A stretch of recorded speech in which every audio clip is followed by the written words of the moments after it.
Hey everyone, Kara here from the spacebetweenblog.net with a couple of puppies that might be running through because they're not really a big fan of all the banging we have going on here.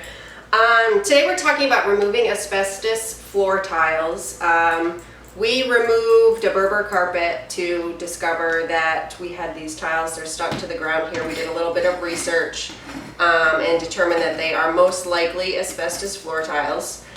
We did look into potentially having somebody professionally remove them and decided that we were comfortable doing it on our own. This is definitely a DIY project for someone who's a little bit more ambitious and willing to kind of take on the risks that come with this sort of a project. Definitely do your own research and make sure it's something that you feel comfortable doing.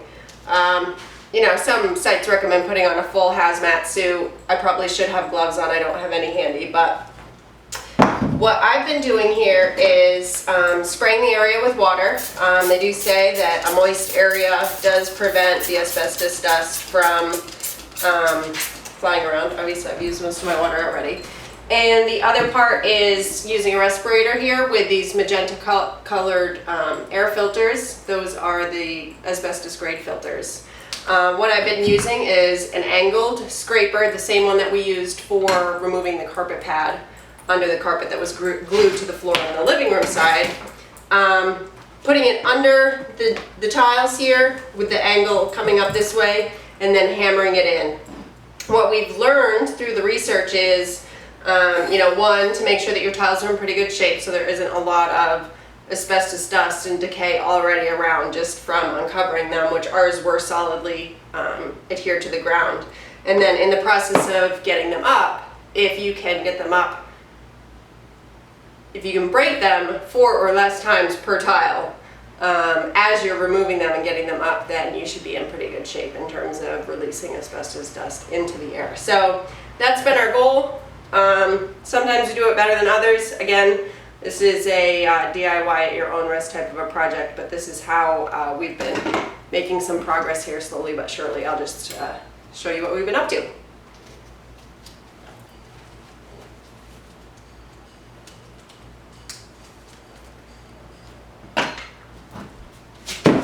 Start in the corner.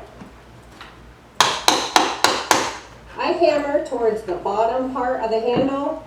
I think it prevents the scraper from gouging and digging into the hardwoods.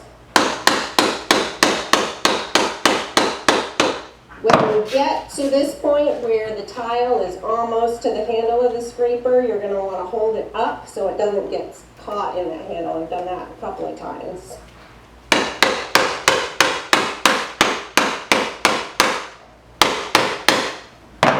And then when it starts to break the tile from that side, just move on to a different corner.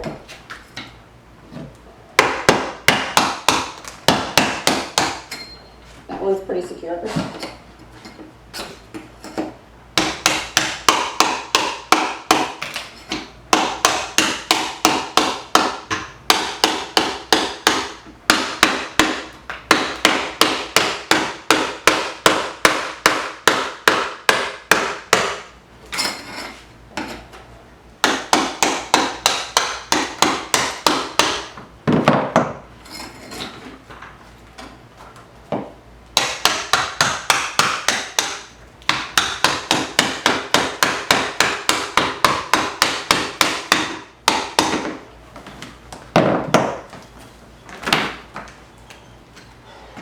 So I got the majority of that one up in one shot, other than a few small spots.